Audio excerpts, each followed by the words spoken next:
नीतीश ने स्वास्थ्य विभाग को दिए निर्देश, का वायरल फीवर को लेकर रहे एक्टिव और अलर्ट।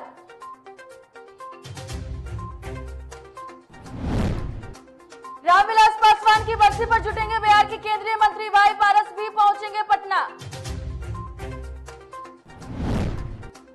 नगर निगम में सफाई कर्मियों का नहीं खत्म हुआ हड़ताल, विभाग के अधिकारियों के साथ बेनतीजा रही बैठक, हड़ताल जारी। हजारीबाग में बीजेपी सांसद जयंत सिन्हा सोरेन सरकार पर लगाया आरोप, एयरपोर्ट पर कहा सरकार कर रही जमशेदपुर की उपेक्षा।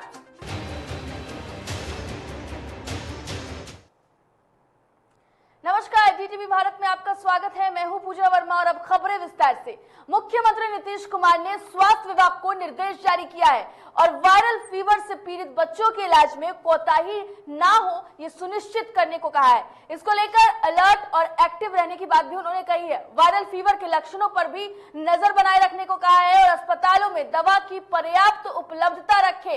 उन्होंने कहा कि वायरल फीवर से पीड़ित बच्चों के इलाज में कोई कमी नहीं रहेगी। मुख्यमंत्री शनिवार को एक अन्य मार्ग में स्वास्थ्य विभाग की समीक्षा की और कोरोना जांच, टीकाकरण और बच्चों में फैल रहे वायरल फीवर से बचाव को लेकर अधिकारियों को कई आवश्यक निर्देश दिए। तो बता दें आपको कि वायरल फीवर को लेकर सीएम नीतीश कुमार ने बैठक की और स्वास्थ्य विभाग को अहम निर्देश दिए हैं। उन्होंने साफ तौर पर कहा है कि किसी तरीके की कोताही जो है इसमें ना बरती जाए। स्वास्थ्य विभाग अलर्ट पर रहे, अस्पतालों को भी अलर्ट पर रखा गया है और लगातार जो स्थिति है उसकी मॉनिटरिंग करने को भी कहा गया है। लगातार अगर हम वायरल फीवर की बात करें तो बिहार के कई ऐसे जिले हैं जहां पर वायरल फीवर की चपेट में बच्चे आ चुके हैं। लगभग 850 बच्चे जो हैं वो अब तक अस्पतालों में भर्ती हो चुके हैं। तो स्थितियां जो हैं वो लगातार गंभीर होती जा रही है। ऐसे में बिहार सरकार भी अब गंभीर हो गई है और इसी गंभीरता को लेते हुए सीएम नीतीश कुमार ने कल स्वास्थ्य विभाग के साथ बैठक की और बैठक में कई अहम निर्देश दिए गए हैं।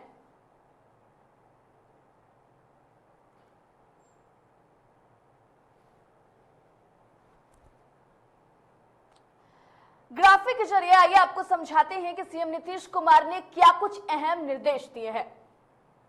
सबसे पहले उन्होंने कहा है कि सभी लोग मास्क को लगाना जरूरी होगा, यानी कि उन्होंने साफ तौर पर लोगों से कहा है कि कोरोना संक्रमण के बचाव के साथ साथ अन्य वायरल बीमारियों से भी बचाव के लिए मास्क का प्रयोग जरूर करें। साथ ही कोरोना के साथ ही अन्य बीमारियों से मास्क जो है वो बचाव करता है, इसलिए उन्होंने साफ तौर पर मास्क का उपयोग करने को कहा है। उन्होंने माइकिंग के माध्यम से लोगों को जागरूक करने की बात कही है। दरअसल माइकिंग के माध्यम से प्रचार प्रसार करने को कहा है और सचेत और जागरूक करते रहने को लोगों को कहा है। साथ ही बच्चों में वायरल बुखार को लेकर अलर्ट और एक्टिव रहें। तो उन्होंने साफ तौर पर स्वास्थ्य विभाग को कह दिया है कि स्वास्थ्य विभाग बच्चों में फैल रहे वायरल फीवर को लेकर एक्टिव रहे, अलर्ट रहे। वहीं सभी अस्पतालों में दवा का पर्याप्त उपलब्धता हो यह भी सुनिश्चित करवाने के लिए सीएम नीतीश कुमार ने कल समीक्षा बैठक में कहा है।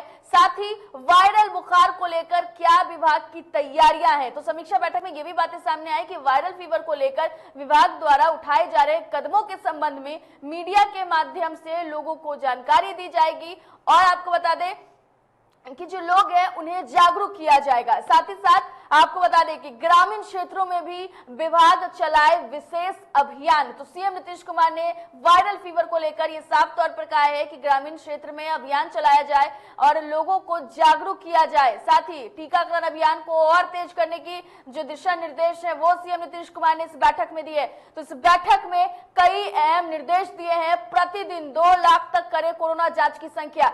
तो लगातार जो कोरोना जांच की संख्या है उसको बढ़ाने को लेकर सीएम नीतीश कुमार ने निर्देश दिया है। प्रदेश में आने वाले प्रवासियों और यात्रियों पर रखी जाएगी विशेष नजर।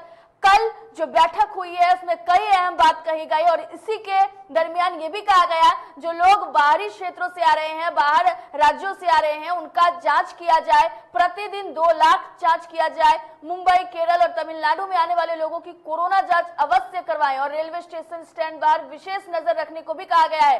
तो कल जो बैठक हुई है उसमें सीएम नीतीश कुमार ने कई अहम निर्देश स्वास्थ्य विभाग को दिए हैं। स्वास्थ्य विभाग के ऊपर अब एक बड़ी जिम्मेदारी है। एक तो कोरोना काल है, दूसरे में बिहार में वायरल फीवर है, ऐसे में और एक बीमारी ने दस्तक दे दी है जो स्वाइन फ्लू है। तो खतरा जो है वो लोगों पर बढ़ गया है और स्वास्थ्य विभाग की जिम्मेदारी और बढ़ गई है।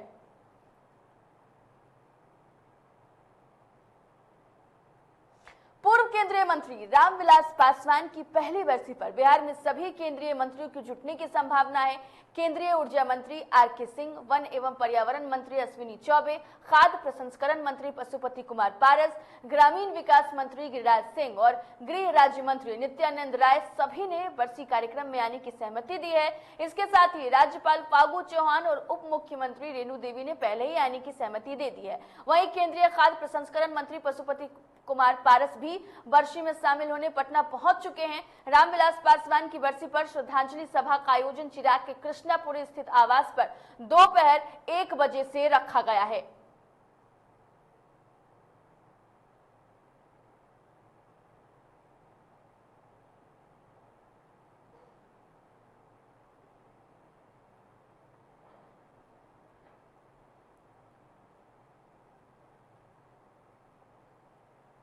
तो चलिए इस वक्त की बड़ी खबर का रुख कर लेते हैं। इस वक्त की बड़ी खबर सामने आ रही है जहां रामविलास पासवान की आज बरसी है। तो पूर्व केंद्रीय मंत्री रामविलास पासवान की आज बरसी है और बरसी को लेकर दिवंगत नेता की बरसी पर पीएम मोदी ने दी श्रद्धांजलि। तो पीएम मोदी ने श्रद्धांजलि दी है दिवंगत नेता रामविलास पासवान को। पत्र लिखा रामविलास पासवान के नाम और उन्होंने उन्हें श्रद्धांजलि दी है। चिराग पासवान ने पीएम का जताया आभार। तो चिराग ने भी पीएम मोदी का आभार जताया है।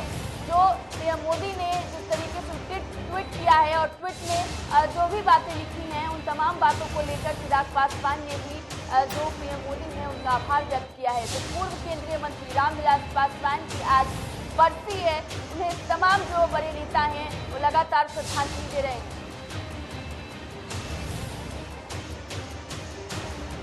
पत्र लेख रामविलास पासवान के सफर को याद किया है, दुख व्यक्त किया है पीएम मोदी ने। चिराग पासवान ने पीएम मोदी का आभार जताया है।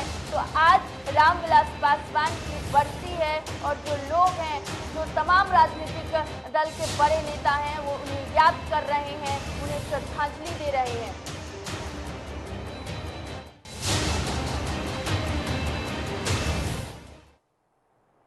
और एक और बड़ी खबर का रुख कर लेते हैं। एक और बड़ी खबर पटना से सामने आ रही है। सफाई कर्मियों के संघ नेताओं की बैठक आज।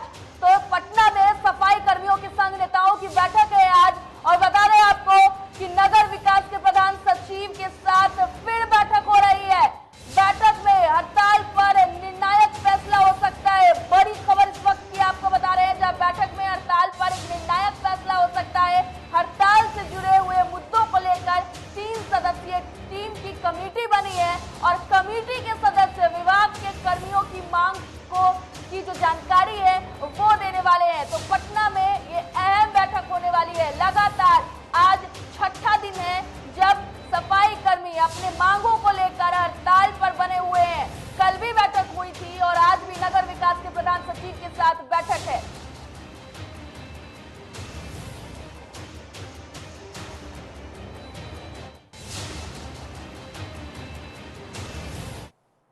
इस खबर पर ज्यादा जानकारी के लिए हमारे साथ फोन लाइन पर निर्भय किशोर जुड़ गए। निर्भय, आपसे जानना चाहेंगे, आज एक अहम बैठक है कि क्या लगता है इस बैठक के बाद क्या कुछ निर्णायक फैसला निकल पाएगा?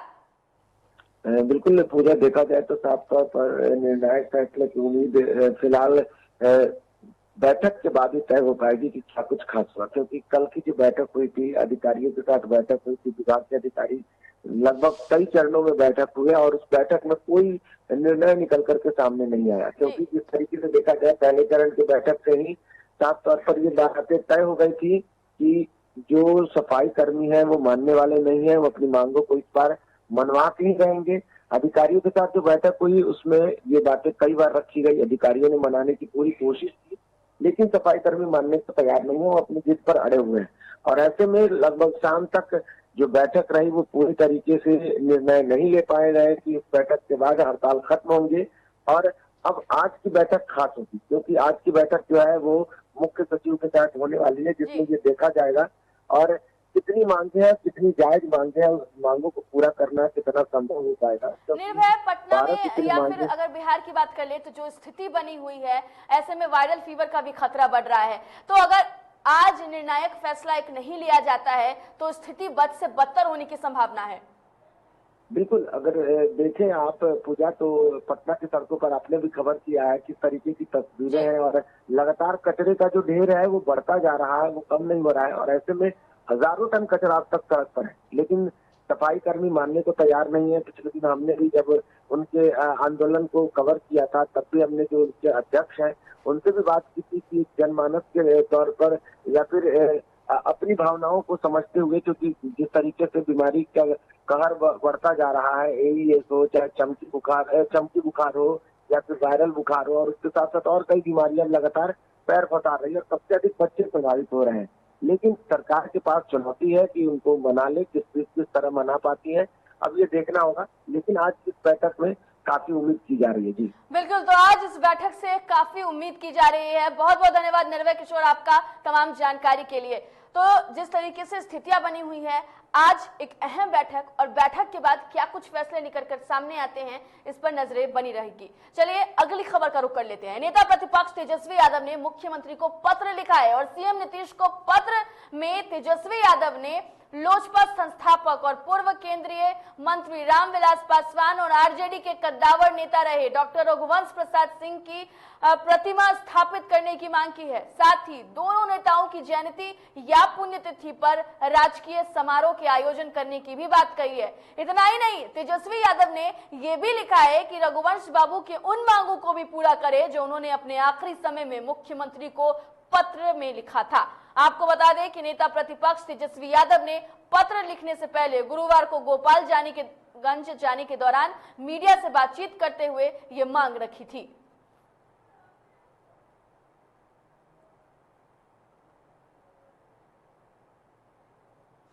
केंद्रीय मंत्री बनने के बाद जेडीयू के वरीय नेता आरसीपी सिंह शनिवार को पहली बार रोहतास जिले पहुंचे। मिलन कार्यक्रम के तहत उनका जगह जगह भव्य स्वागत किया गया। रोहतास में प्रवेश के बाद विक्रमगंज में कार्यकर्ताओं ने बैंड बाजे, घोड़े, हाथी, ऊंट के साथ उनका स्वागत किया। रास्ते भर में जगह जगह तोरण द्वारा बनाए गए थे और मंच भी बनाए गए थे। जेडीयू शिक्षा प्रकोष्ठ द्वारा उन्हें मंच पर माल्यार्पण के बाद आपको बता दें कि मुकुट भी पहनाया गया। जिला मुख्यालय में भी केंद्रीय मंत्री के उत्साह के साथ भव्य स्वागत किया गया।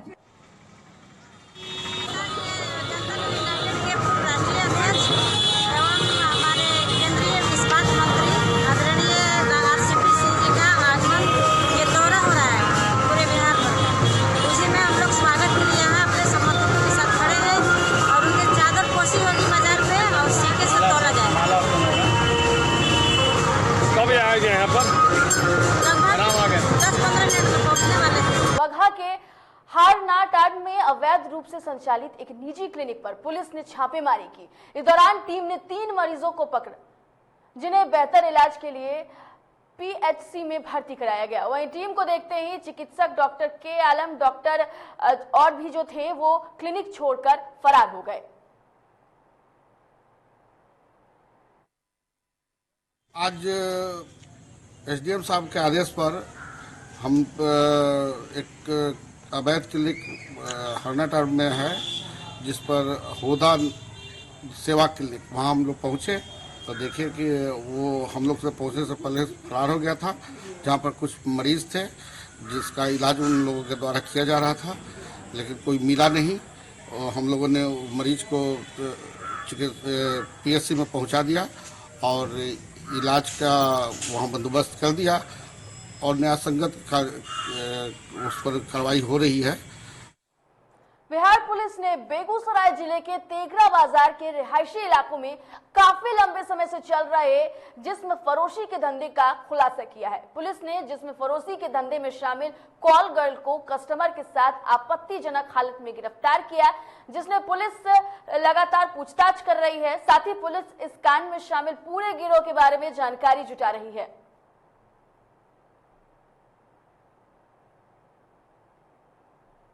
गायघाट क्षेत्र में एक युवती के साथ कई महीनों तक रेप किया गया, लेकिन जब वो गर्भवती हो गई तो उसे घर पर लाकर छोड़ दिया गया। अब युवती एक बच्चे की मां है। पुलिस ने मामले की गंभीरता को देखते हुए एक आरोपी को पकड़ा है, वहीं अन्य आरोपियों के लिए छापेमारी कर रही है।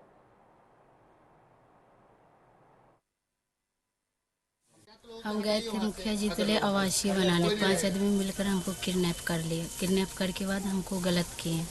गलत करने के बाद 9 महीना रखे। जब बच्चा दर्द होने का हुआ तो हमको लाकर छोड़ दिए। उसके बाद अम्मी को हम फ़ोन करे, मेरी अम्मी आए। उसके बाद गाय घाट हमको लेकर गए। उसके बाद 15 तारीख को हमको लड़का जन्म लिया। कितना दिन तक आप जो है सब बाहर हैं? उसके साथ हम 9 महीना रहे। उसको एक विक्टिम है, अभी उसको भी गिरफ्तार कर लिया जा रहा है। माननीय न्यायालय अग्रसर कार्रवाई कितने लोगों पे बीमारी है? तो आरोप तो 5 गो है, जिसमें एक गिरफ्तार है। मधुबनी जिले के रहिका प्रखंड में चल रहे नॉमिनेशन के चौथे दिन काफी हंगामा हुआ। घटना को लेकर अफरा तफरी का माहौल बन गया और प्रत्याशी के समर्थक स्थानीय प्रशासन से भिड़ गए, जिसके कारण प्रशासन को लाठीचार्ज करना पड़ा। इस लाठीचार्ज में कई महिलाएं घायल हो गई हैं। स्थिति को संभालने के लिए वीडियो साहब को खुद कमान संभालना पड़ा।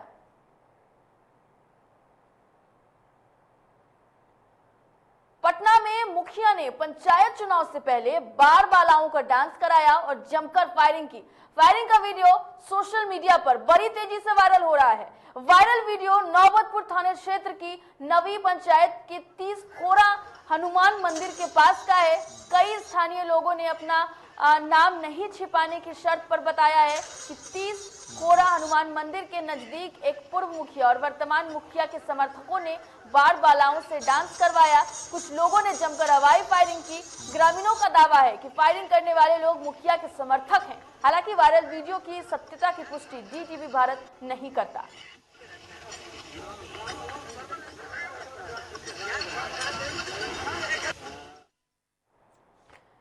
राष्ट्रीय लोक अदालत का आयोजन भागलपुर व्यवहार न्यायालय परिसर में किया गया। राष्ट्रीय लोक अदालत का औपचारिक उद्घाटन जिला एवं सत्र न्यायाधीश भागलपुर एवं जिलाधिकारी भागलपुर सिटी SP के साथ कई वरिष्ठ पदाधिकारियों द्वारा व्यवहार न्यायालय भागलपुर के परिसर में दीप प्रज्वलन कर सामूहिक रूप से किया गया। इस कार्यक्रम में कई गणमान्य पदाधिकारी, शहर के वरिष्ठ चिकित्सक शामिल रहे।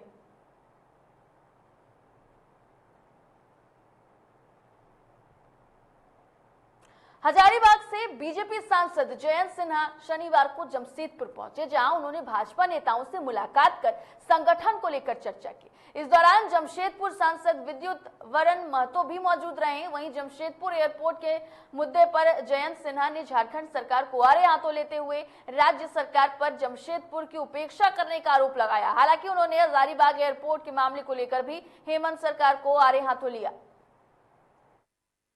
जवाब मिला है श्री विद्युत महतो जी को, उससे स्पष्ट जाहिर होता है कि केंद्र सरकार की तरफ से जो भी कुछ काम करना था, जो भी फंड देने थे, वो किया गया है। लेकिन राज्य सरकार से जो कार्य करने थे, राज्य सरकार की जो भूमिका थी, उसमें राज्य सरकार फिर एक बार फेल हो चुकी।